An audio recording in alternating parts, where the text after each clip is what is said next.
pas de site internet en 2021. Et notez bien, 47% des filières ou des établissements visités n'ont pas de compte email professionnel pour correspondre au nom de l'organisation.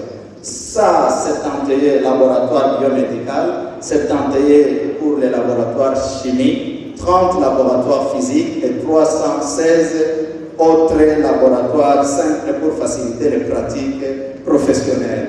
Je voudrais citer en jetant un coup d'œil sur les ateliers. Nous avons seulement trouvé que sur notre échantillon de 922 filières visitées, déjà 844, plus de 90%, n'ont pas d'atelier pour n'importe quelle activité. Seulement 28 ateliers électriques et électroniques, 24 ateliers électriques et mécaniques et 5 ateliers pour les décès, pour ceux qui sont dans les arts. Donc c'est criant lorsque vous regardez ces chiffres. Je termine donc en mettant quelques leçons que nous avons apprises, quelques interrogations pour terminer. On remarque que les universités organisent de nouvelles facultés sans autorisation préalable de la tutelle. On a trouvé à l'intérieur des noms de cours qui sont devenus des noms de facultés famille, allaitement et enfants. Vous ne comprenez rien.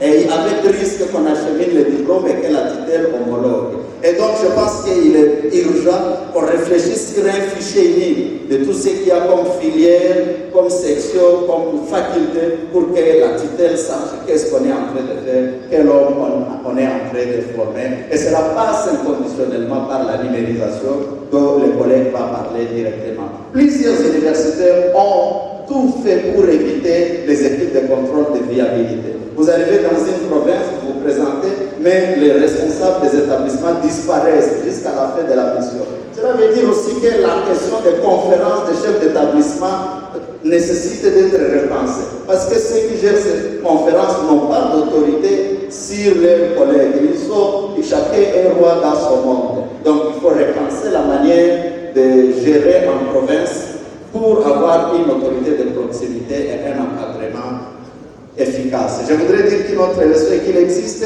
une très grande opacité sur la gestion financière. Je devais présenter la répartition des budgets locaux des universités, mais les informations qu'on nous a fournies ne nous permettent pas de présenter quoi que ce soit. C'est du faux et archi-faux. Dans les plus grandes universités comme dans les petites universités. Ici donc, il y a un besoin urgent d'améliorer la bonne gouvernance et surtout financière. Et cela s'impose, cela doit faire partie aussi des réflexions de ces états généraux.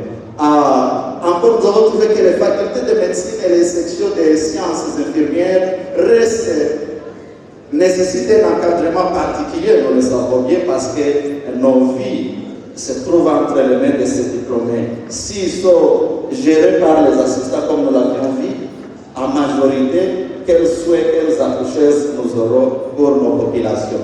Il existe un déséquilibre entre le personnel académique et scientifique. Il est aussi important qu'on repense la porte d'entrée des recrutements pour le personnel scientifique. Comment recruter un assistant? Avoir quelle autorisation? Parce qu'il y a surpeuplement d'un côté et absence totale de l'autre côté. Les ratios étudiants, personnel académique sont très élevés. Quand vous regardez les normes internationales, je regardais pour l'Union européenne, on est autour de 15 étudiants pour un professeur. Donc vous voyez que nous sommes dans les outliers, les données atypiques. Je voudrais terminer en disant qu'il existe un déséquilibre entre le personnel en général et les étudiants. Donc,